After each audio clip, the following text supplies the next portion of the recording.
Jedediah Sawyer, the most underrated killer in all of Dead by Daylight. Jedediah, or Bubba as his family calls him, has spent years being stereotyped by the DBD community as a toxic basement face camper. This assumption was not without cause, however, the full potential of the cannibal has yet to be realized. Bubba was introduced as a killer in Dead by Daylight on September 14th, 2017. At release, the cannibal was mediocre and could be found on the C or even D tiers of notable DBD streamer tier lists. His power, though extremely lethal in the right situations, didn't offer much by way of map control. To even down a survivor with it, you pretty much had to be directly behind them. Compare that to the 2017 version of Hillbilly, who could rip across maps and snipe unsuspecting survivors off gens in seconds, and you'll understand why using the cannibal just didn't seem feasible for most killer mains who like to chainsaw shit. What Bubba lacked in usable abilities was made up for in teachables. Barbecue and Chili is widely regarded as one of the best killer perks of all time. It turned Huntress mains into long-range snipers and made the poorest of the poor trappers rich in points of blood. Franklin's demise was, and still is, very evil, but also effective against flashlight squads and key users. Knockout was also a perk. Anyways, the truth is that outside of his perks, Bubba kinda sucked back in the day. At least, that's what I gather from all of the videos I've watched and threads that I've read. There was, however, one thing that Jedediah could do better than anyone else. Basement Bubbas were not to be trifled with. The fact that Leatherface could down multiple survivors with several sweeps of his chainsaw made him incredibly effective in close quarters combat. Even at a ground level hook, a face camping Bubba might lose the match, but they'll always win that battle. In the months to follow his release, Insidious Basement Bubba would become a meme. Combined with Iron Grasp, Agitation, and No One Escapes Death, the build would prove to be most effective in destroying an altruistic survivor's idea of a good time. This type of playstyle would become the norm when encountering a Leatherface in a match, and to this day, Jedediah Sawyer has found himself as one of the most hated killers in Dead by Daylight. July 28th, 2020. Bubba gets a buff, and it goes live. I didn't have a lot of experience with pre-buff Bubba. I'd only been playing for a couple of months, and I'd spent most of that time as Huntress. I picked up the Leatherface DLC on July 2nd, 2020, so I could unlock Barbecue with zero plans of playing as the cannibal because most of the ones I encountered in the wild played the game like fucking assholes. I figured he probably wasn't that good if that's how people chose to use him. I wasn't even aware he was getting a buff at the time because I just wasn't that invested in the game. Eventually I watched some videos showcasing the new mechanics and figured I'd give Leatherface a chance. You know, it's funny what a middle-aged man recollects, cause I don't remember my first cross-map hatchet. I don't remember the first time I used an Ebony Mori on Toxic Survivors, and I don't even know when I got my first 4K. But I do remember the first time I made an entire Dwelf Squad DC on Auto Heaven.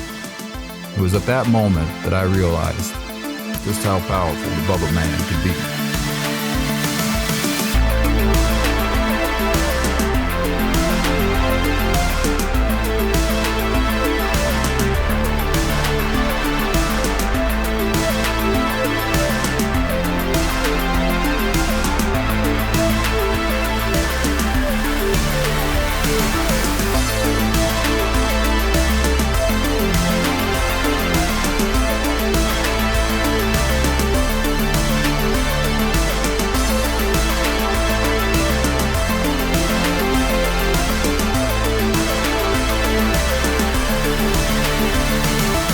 Alright, so you're probably thinking to yourself, what the fuck does this guy know about playing as Bubba? Well, the only credentials I have are 2.8 thousand hours in this game and over 10,000 chainsaw downs with Bubba in less than a year. On an unofficial DBD stats site, that puts me at around the 20 most chainsaw downs worldwide on Steam. That doesn't make me an expert, but it does show that I have some experience with what I'm talking about. So let's get to the basics. The chainsaw runs on charges. Base kit is 3, but there is an add-on that will give you 4. I don't use it because I found 3 to be sufficient. Now, in order to use the charges, you have to click your mouse in quick succession. Some people will go by how many sweeps are done with the saw, some people look at the corner of their screen to see where the charge meter is at, and some people, like me, count. 1, 2, 3, 4. Click on 4. keep in mind the timing can change depending on the add-ons you run. My go-to add-ons are the vegetable oil, which slightly decreases chainsaw sweep cooldown on successful hits, and either the spark plug or primer bulb, both of which reduce the recharge time on the saw. These are brown and yellow add-ons, so you'll get a shit ton of them in the blood web early on. It's important to use these add-ons, so when survivors try to flame you in the post-game chat for running a quote-unquote easy killer, you can say something to the effect of, "Oh, so sorry my brown add-ons were too much for you, you big fucking baby." I used to run beast marks or award-winning chili, but I'm not joking when I tell you that it turned the trials into easy mode rather quickly. Wasn't that fun for me, and I don't imagine it was that much fun for the survivors. Alright, let's talk about the strongest perk you can run on Bubba and why you shouldn't run it. Bamboozle is to Bubba what Strider is to Spirit, and that's the best way I can put it. I mean, it's great. You can literally have Shack pallet down in less than 10 seconds if you run it properly, and people will die rather quickly. But it's really not that fun for the other side, and it's essentially playing the game on very easy mode. It eliminates a lot of potential for survivors to mind game, at which point they will start dumping every pallet in sight, which you might think is a good thing, but it really isn't. Here's why. I used to run BAM with every loadout I had for Bubba, and it made me stupid. I was already stupid, but it made me stupider. Not just with Bubba, but with other killers as well. You get so used to pushing forward and not having to worry about the loops that you forget how to mind game. I decided to stop using it after going up against a well-known, and my favorite, DVD streamer who said, and I quote, "He has bamboozle, he's not cracked." At first I was pissed with hurt feelings, but then came to the sad realization that they were right. I took it off my build and went against that same streamer weeks later. 11 hooks on the board, and you better believe I'm fucking cracked with Bubba.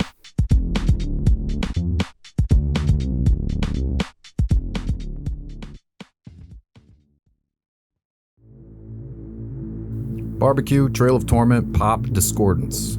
I know there might be an argument here suggesting that Tinkerer is more effective than Trail of Torment. Here's why I prefer Trail. I get to decide when to do a spooky chainsaw on survivors. Good survivors will figure out you're running Tinkerer and they'll get the fuck out of dodge anytime the gen gets close to 70 to avoid a surprise chainsaw down. Another plus to using Trail is the yellow highlighted gen. If they're not on comms, they'll have no idea if it's better together, Blast Mine, or Trail, which will make it even easier for you to get a spooky chainsaw on them. Discordance is strong on Bubba given that survivors should know not to pack up on gens when versing a BUBBA'S. If they do, you can make them pay for it in the form of multiple chainsaw downs. You really need to have some sort of gen regression with Bubba, and Pop Goes the Weasel is my choice perk for that. I like Pop because it makes you work for it. The regression you get is earned, and you can leave the trial knowing that you weren't a lazy, ruin undying hack. Barbecue is pretty standard. If not for the aura reading ability, use it for the points you'll acquire. That's basically it as far as my loadouts go. I do switch things up from time to time to experiment, but if I like something, I typically stick with it. My old builds would have had Bamboozle in place of Discordance, but again, if you run BAM, you're just going to make yourself dumb in chase. Take it from someone who suffers from dumb. That's me. I'm dumb. Alright, let's get down to the brass tacks of the gameplay.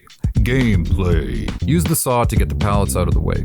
If survivors start vaulting windows, save your charges and smack them with an M1. They might call you an M-Wubba in the post-game chat, and the best counter I've ever had to that is, if you run the tiles effectively, it leaves me no choice but to M1. You're simultaneously complimenting them while telling them to get fucked. Always use the chainsaw when there is a pallet in play. Never chase them around a simple loop looking for an M1. Avoid getting stunned when they drop the pallet so that you can quickly blast through it like a hot knife through butter. To do this, just make like you're going to go through the loop but take a quick step back. They'll usually panic drop and the pallet now belongs to you. Respecting pallets isn't my thing either, but you're better off to wait for the drop so you can chainsaw it, as a stun will cost you considerably more time. It makes sense when seconds end up counting in the game. Get used to bumping into invisible shit with your saw. Eventually you'll learn what distance you need to be at to loop around things effectively. A lot of dumb hitboxes exist in the game. Just a few off the top of my head are the vine in the greenhouse on Crotus Pren Asylum, the arch in the back corner of Yamoka family residence,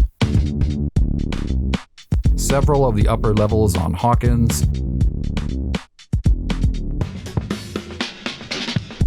and of course, any and all pallets of shit laying around Autohaven Wreckers.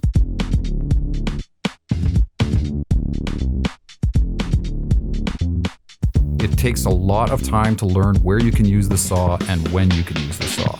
Improper use results in much wasted time. Hitting an object with it will literally end a chase. Good survivors know this and will bait you into certain loops where you're more likely to strike a hitbox with it, so be wary of their filthy intentions. If you're in a chase and a survivor jumps into a locker to avoid a hit, just ram your saw right up against the locker. Bubba will go into a fit of rage for several seconds depending on the add-ons you have equipped, and I swear, 9 times out of 10, survivors don't have the timing right and will jump directly into your tantrum, giving you a free down. If you find a survivor that isn't trying to loop and just drops pallets at will, chase them for a bit and get a few out of the way. Create a dead zone and give up the chase if you don't have a down in sight. The dead zone will likely help you in the later game. Don't camp. You don't need to. Bubba can down people so fast that hard camping will only lose you gens. If someone gets unhooked in front of you and they have BT, you can easily down the survivor who unhooked them and the person who has BT. That's how fast this big doofus can move with 3 charges. Exhaustion perks like Sprint Burst, Balanced Landing, and Dead Hard don't do a whole lot either.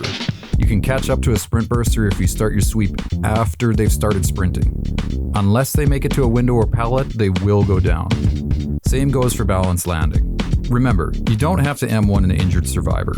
You can shave seconds off a down by using your chainsaw instead of waiting for an M1. You can moonwalk tiles with the saw as well, though this is a little difficult and you're more likely to bump into a wall. I typically try and play a match in a way that doesn't end the game too quickly. If you tunnel someone out at 5 gens, you are, in my opinion, looking for the easiest path to a 4K. Obviously, there are no rules stating that you can't do that, but it's also just a shit way to play in pubs. Most people are here to have fun, and playing for separate hooks as opposed to hook states is the best way to make that happen. Though I will sweat if it's a team that has sweated me in the past. My thoughts on a competitive Cannibal. In June of 2021, Dead by Daylight esports competitor Mathis took it upon himself to use Bubba in a Karis esports tournament. He entered the series representing Team EMA as the only Leatherface main. This was extremely uncommon given the objectively safe playstyle of survivors in tournaments. Bubba, for all his positive attributes, still suffers from a lack of map control. But God help you if you find yourself in a 1v1 against a Bubba that knows what they're doing. In the qualifying round, Mathis was pitted against Team Oracle, who are widely regarded as the best competitive Dead by Daylight team in the world. Competitive DBD is impressive to watch if you have a good handle on the game and understand just how hard it is for survivors and killers alike to score points. Oracle is an extremely coordinated team and have absolutely destroyed talented killer mains who run their best killers with the strongest loadouts. See Oracle v Dowsey's Twins.